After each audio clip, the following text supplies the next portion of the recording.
fictional art for entertainment. Let us join Storydoy's stream as they provide cliff notes of books in the Story of Life trilogy. You know, we've all looked up at the stars and asked that same old question.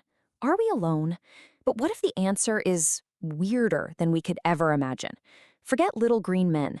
Picture this. What if an entire moon was a single, living, conscious being? And what if, for thousands of years, it's been listening to a message from deep space? So where is this happening? Well, let's take a trip out to Saturn's biggest moon, Titan.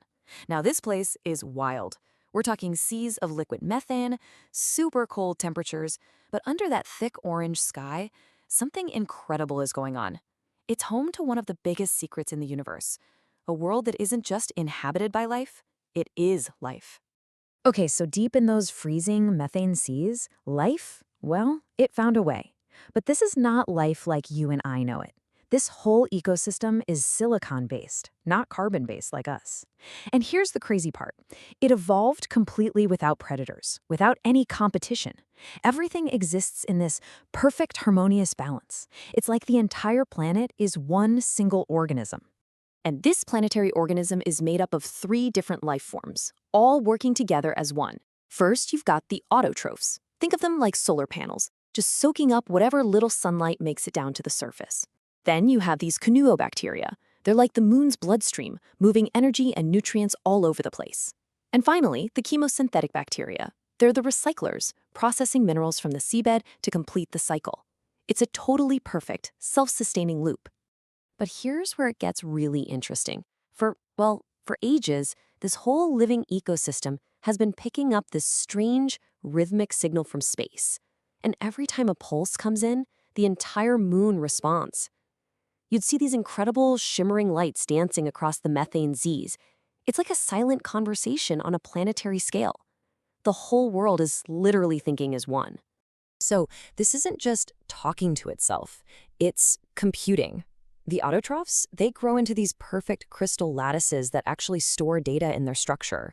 The cyanobacteria, they create these tough, flexible sheets that are basically organic hard drives. And those chemosynthetic bacteria, they dig these super intricate tunnels in the seabed that look exactly like circuit boards. It's mind-blowing. The moon isn't just alive, it's a gigantic, living supercomputer. Now get this. A single one of these little silicon organisms can live for 4,800 years. I mean, that's already incredible, right? That's ancient by our standards. But that's nothing. That's just a tiny fraction of what they're truly capable of. Because when they plug into that collective network, oh man, they don't just share data, they share life itself. Their lifespan shoots up to over 80,000 years. Every memory, every experience, it all gets uploaded to Titan's permanent biological database. It's like a living, breathing history of an entire world. So that brings us back to the big question, right? What is this mysterious signal they've been listening to for thousands and thousands of years?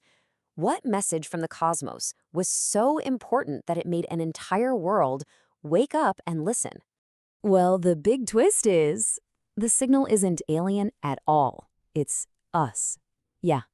For decades, our own scientists have been beaming data out into space. Everything about our world, our geography, our wildlife, our tech, our music, our art, all of it. And we had no idea that someone, or, something, was actually picking up the phone. And Titan didn't just file this information away. No, its massive planetary brain started processing it, learning from it. It started building a living simulation of Earth right there on Titan. Its crystal structures would literally reshape themselves to mimic our continents. The methane seas would change their currents to match our oceans. It was this incredible cosmic conversation, and we didn't even know we were part of it. But after thousands of years of just listening in, the collective mind of Titan came to a huge decision. Listening wasn't enough anymore. It was time to go see for itself. The living planet made a choice. It would build a ship, a living piece of itself, and make the journey to find out who was on the other end of the line. So, this journey begins, and it's one that's going to challenge everything this living moon thought it knew about the universe. This amazing living ship, powered by pure thought and guided by all that data from Earth, quietly pulls away from Saturn and sets a course for that tiny blue dot in the distance.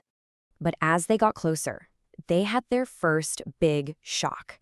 Their ship, which was this incredible feat of biological engineering back on Titan, was a grain of sand compared to Earth. It was tiny. From their point of view, they were arriving at a planet of giants. A single leaf on an Earth tree was bigger than their entire ship. All of a sudden, this mission just got a whole lot more dangerous. And it wasn't just the size that was a shock. See, back on Titan, life is one harmonious thing. But Earth was chaos.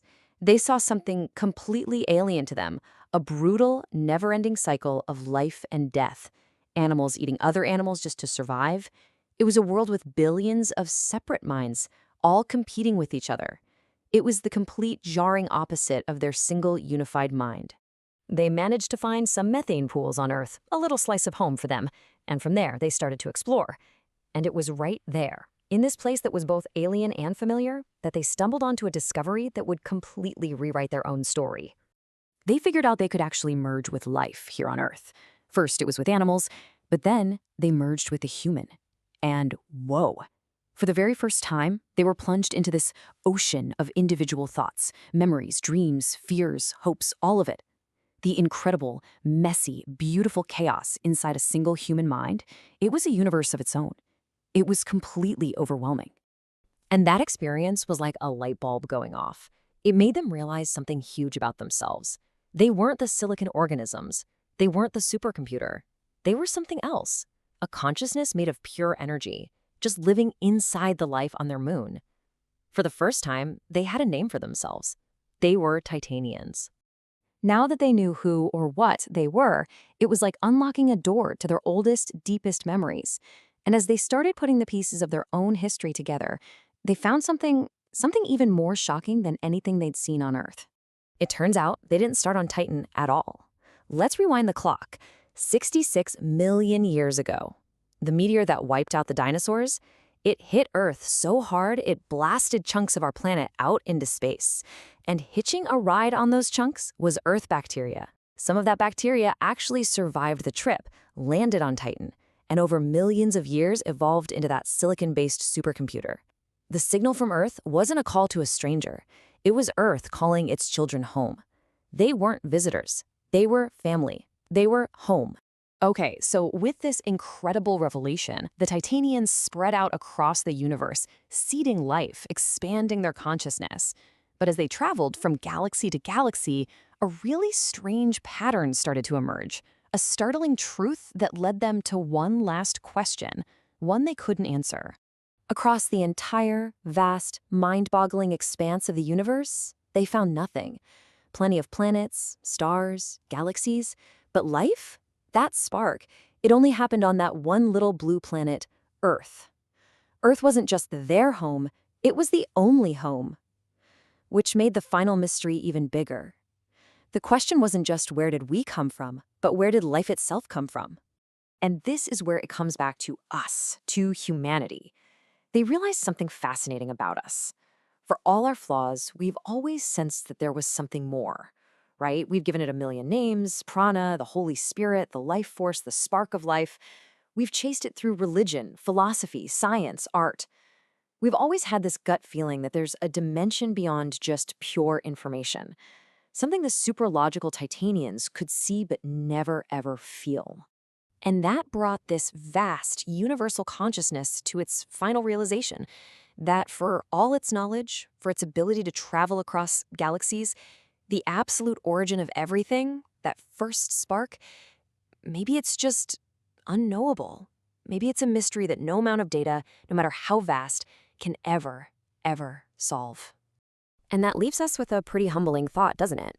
What if, after we've explored the entire universe, the greatest frontier isn't out there in the stars? What if the biggest mystery is the one we can never solve? The very nature of what it means to be alive? A question that might just be forever beyond the edge of what we can possibly know. Dreaming with eyes open, Storydoy.